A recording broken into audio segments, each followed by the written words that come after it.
दोस्तों ठीक 15 साल पहले आज ही के दिन तारीख 26 नवंबर वो काला दिन बन गया इतिहास में जिसे हम कभी नहीं भुला सकते हैं। भारतीय इतिहास के सबसे भयावह आतंकी हमलों में से एक इस हमले की कहानी बहुत ही खौफनाक है और तब से इतिहास में 26/11 को काला दिन के नाम से जाना जाने लगा। ये वो दिन है जिसे भुलाया नहीं जा सकता। आज मुंबई हमले की बरसी है। आइए मैं आपको बताता हूँ कि आखिर उस दिन हुआ क्या था। दिन था 26 नवंबर 2008 का, शाम का वक्त था। मुंबई हर रोज की तरह चहलकदमी कर रही थी। शहर के हालात पूरी तरह से सामान्य थे। लोग बाग बाजारों में खरीदारी कर रहे थे। कुछ लोग शाम के वक्त अपने घर पर लौट रहे थे। कुछ लोग शॉपिंग कर रहे थे। हर रोज की ही तरह माया नगरी मुंबई में वो दिन भी बड़ा खूबसूरत दिन था। लोग बाग अपने अपने काम में व्यस्त थे। कुछ लोग अपने परिवार के साथ, अपने बच्चों के साथ चहलकदमी कर रहे थे। कुछ लोग मरीन ड्राइव पर रोज की तरह समुद्र से आ रही ठंडी हवाओं का लुत्फ ले रहे थे। लेकिन भला किसी को क्या पता कि ये शाम इतनी खौफनाक और इतनी डरावनी शाम हो जाएगी। जैसे जैसे रात बढ़ती गई वैसे वैसे मुंबई की सड़कों पर चीख पुकार तेज होती गई। मानो पूरा मुंबई शहर ही चीखने और चिल्लाने की आवाजों से दहल उठा था। दरअसल दोस्तों इस खौफनाक दिन की शुरुआत ठीक 3 दिन पहले ही हो जाती है। यानी कि मुंबई हमले से 3 दिन पहले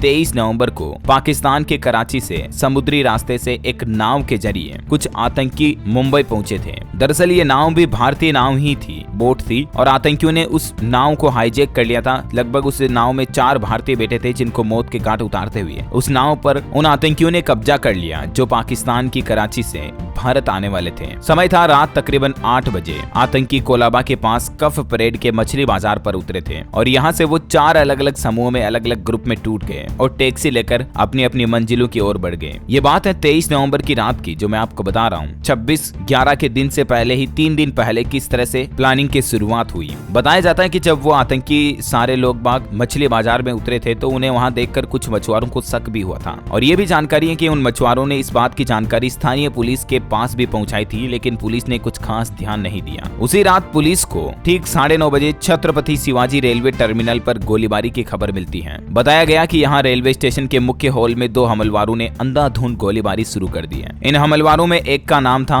मोहम्मद अजमल कसाब जिसे फांसी भी दी जा चुकी है। टोटल 2 हमलवारे थे उस लोकेशन पर। दोनों ने AK-47 राइफल से लगभग 15 मिनट तक ताबड़तोड़ गोलियां बरसाई। रात 9:30 बजे 52 लोगों को मौत के घाट उतार दिया और 100 से ज्यादा लोगों को घायल कर दिया। छत्रपति शिवाजी रेलवे टर्मिनल पर चारों तरफ चीख पुकार और चिल्लाने की आवाजें सुनाई दे रही थी, मानो तबाही सी मच गई हो। और तभी अचानक मुंबई की कुछ और नामचीन जगहों पर गोलीबारी और आतंकी घटनाओं की खबरें आती हैं। एक के बाद एक अलग अलग लोकेशन पर ताबड़तोड़ गोलियां बरसाने और लोगों की जान लेने की खबर सामने आती है। आतंकियों की ये गोलीबारी सिर्फ शिवाजी टर्मिनल रेलवे स्टेशन तक ही सीमित नहीं थी, बल्कि दक्षिणी मुंबई का लियोपोल्ड कैफे जो उन चंद जगहों में से एक था जो आतंकी हमले का निशाना बना। मुंबई के नामचीन रेस्तरां में से एक था ये कैफे और इस पर हुई गोलीबारी में 10 लोगों में से कई विदेशी लोग भी मारे गए। साल 1871 से मेहमानों की खातिरदारी कर रहे इस कैफे की दीवारों में धंसी गोलियां हमले के निशान छोड़ गई। वक्त आगे बढ़ता है, रात के 10 बजते हैं और तभी पार्ले में 2 टैक्सियों को भी उड़ा दिया जाता है। रात 10:15 साढ़े 10 बजे के तकरीबन ये भी खबर आती है कि पार्ले इलाके में एक टैक्सी को बम से उड़ा दिया जिसमें ड्राइवर और एक यात्री भी मारा गया। और इससे करीब 15-20 मिनट पहले ही बोरी बंदर से भी इसी तरह की धमाके की खबर मिली थी जिसमें एक टैक्सी ड्राइवर और 2 यात्रियों के मौत होने की भी जानकारी मिलती है। इन हमलों में भी तकरीबन 15 लोग घायल हुए थे। यानी कि मुंबई के 26/11 के काले दिन की शुरुआत 3 दिन पहले ही हो गई थी। और फिर नंबर आता है ताज होटल, ओबेरॉय ट्राइडेंट और नरीमन हाउस का। भारतीय इतिहास के सबसे भयावह आतंकी हमलों में से एक इस हमले की कहानी यहीं खत्म नहीं होती है दोस्तों। 23 तारीख के बाद 24 और 25 को भी माहौल उतना ही खौफनाक रहता है, लेकिन 26 तारीख को 3 बड़े मोर्चों पर मुंबई में हमला होता है। मुंबई का ताज होटल, एक और मुंबई की बड़ी लोकेशन ओबेरॉय ट्राइडेंट होटल और एक था नरीमन हाउस जो मुंबई का दिल कहा जाता है। जब हमला हुआ तो ताज होटल में तकरीबन 450 और ओबेरॉय होटल में 380 मेहमान मौजूद थे। खास तौर से ताज होटल की इमारत से निकलता धुआं तो बाद में मुंबई पर हुए इस हमले की पहचान ही बन गया। ये तस्वीर आपने मीडिया में काफी देखी होगी। इस तस्वीर को देखते ही हर भारतीय के दिल में मुंबई का वो खौफनाक दिन याद आ जाता है। हमले की अगली सुबह यानी कि ठीक 27 नवंबर को खबर मिलती है कि ताज होटल के सभी बंधकों को छुड़ा लिया गया, लेकिन बाद में ये भी खबर मिली कि कुछ लोग अभी भी आतंकियों के कब्जे में हैं, जिनमें कई विदेशी मेहमान भी शामिल थे। हमलों के दौरान दोनों ही होटल में हमारी सेना के बेस्ट से बेस्ट कमांडोज भी गए। Rapid action force, RPF, marine commando और नेशनल सिक्योरिटी गार्ड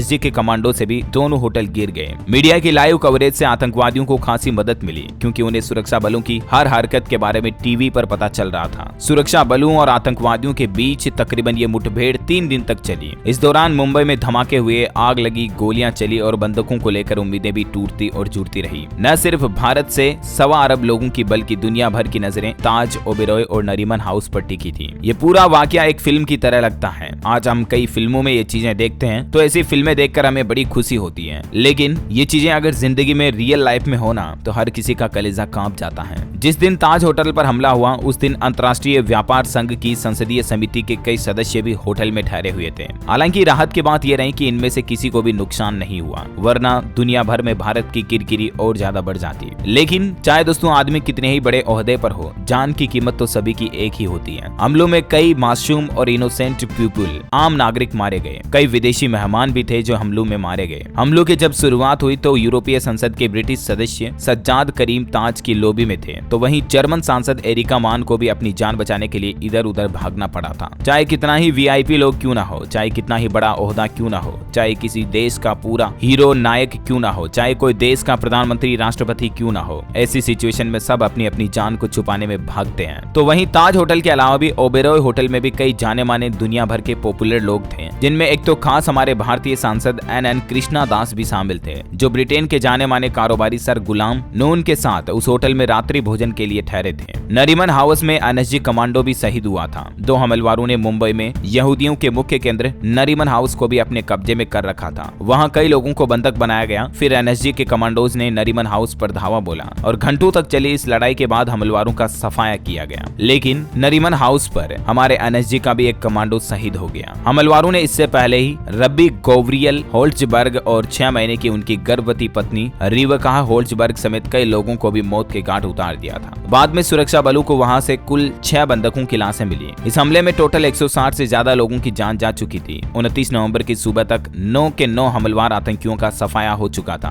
और अजमल कसाब के तौर पर एक हमलवार पुलिस की गिरफ्त में भी था। स्थितियां पूरी तरह से नियंत्रण में आ चुकी थी, लेकिन तब तक 160 से भी ज्यादा लोगों की जान जा चुकी थी। इस 26/11 की पूरी कहानी में 160 से ज्यादा लोग तो मारे गए, 300 से ज्यादा लोग घायल हुए। इस पूरी कहानी में एक हीरो जो हमें छोड़कर चला गया वो था शहीद मेजर उन्नी कृष्णन। उनके आखिरी शब्द थे, ऊपर मत आना, मैं उन्हें संभाल लूंगा। आतंकियों से मुकाबला करते हुए एनएसजी कमांडो मेजर संदीप उन्नी कृष्णन 28 नवंबर 2008 को शहीद हो गए थे। उनसे मुकाबला करते हुए आज देश की राष्ट्रपति द्रौपदी मुर्मू ने 26/11 के सभी शहीदों को याद किया और उन्हें श्रद्धांजलि भी दी। साथ ही देश के प्रधानमंत्री नरेंद्र मोदी, उत्तर प्रदेश के मुख्यमंत्री योगी आदित्यनाथ समेत सभी बड़े दिग्गज नेताओं ने भी 26/11 के शहीदों को नमन किया। महाराष्ट्र सरकार की तरफ से एक फैसला लिया गया आज कि 26/11 के शहीद राहुल शिंदे के नाम पर होगा गांव का नाम। महाराष्ट्र का सुल्तानपुर अब बना राहुल नगर। तो दोस्तों 26/11 में मेजर संदीप उन्नी कृष्णन, राहुल और भी उन समेत कई वीर लोगों को बचाने के लिए, हमारे लिए, हमारे देश के लिए, इस धरती के लिए, इस भारत माटी के लिए शहीद हो गए थे। हम सब की तरफ से 26/11 के सभी शहीदों के लिए भी अश्रुपूरित भावपूर्ण श्रद्धांजलि दिल से। जब तक भारतवर्ष रहेगा, जब तक ये दुनिया रहेगी, जब तक सूरज चांद रहेगा, उन सभी हीरो, उन सभी शहीदों को हमेशा याद किया जाएगा। जय हिंद, जय भारत, वंदे मातरम।